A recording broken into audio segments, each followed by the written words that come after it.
Hello everyone, ভিডঙ্ক.কম ওয়েবসাইটে তোমাদের সবাইকে স্বাগত জানাই। আমি সৌরভ দে, তোমাদের ম্যাথ টিউটর।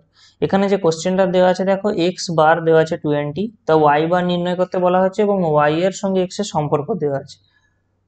আচ্ছা, এক্স বারটা অ্যাকচুয়ালি কিছুই না, এক্স বার হলো এক্স চলরাশির যত মান দেওয়া আছে তাদের যৌগিক গড়, আর ওয়াই বার হলো ওয়াই চলরাশির যৌগিক গড়। তো আমাদের যৌগিক গড়ের একটা ধর্ম আছে যে ধরো এক্স এবং ওয়াই দুটি চলরাশি বা দুটি চলক যাই হোক না কেন, ওদের মধ্যে সম্পর্ক যদি এরকম হয় Y equal to A X plus B, যেখানে এ ও বি হলো ধ্রুবক, ঠিক আছে, তাহলে বলা হচ্ছে ওয়াই বার যেটা হবে সেটা হবে এ এক্স বার প্লাস বি। তো আমাদের এখানে যে তাহলে ওয়াই বার আমাদের যে নির্ণয় করতে হবে সেটা আমরা কি বলতে পারি, তাহলে এখানে 3x বার মাইনাস 15। আর অলরেডি দেখো এখানে এক্স বারের মান আমাদের 20 প্রশ্নে দেওয়া আছে, তাহলে আমরা এটাকে ক্যালকুলেট করলে দেখো কত পাবো, 60 মাইনাস 15 অর্থাৎ 45। তো ওয়াই বার যেটা নির্ণয় করতে বলা হচ্ছিল সেটা হবে 45, এটাই হবে এই কোশ্চেনের অ্যান্সার।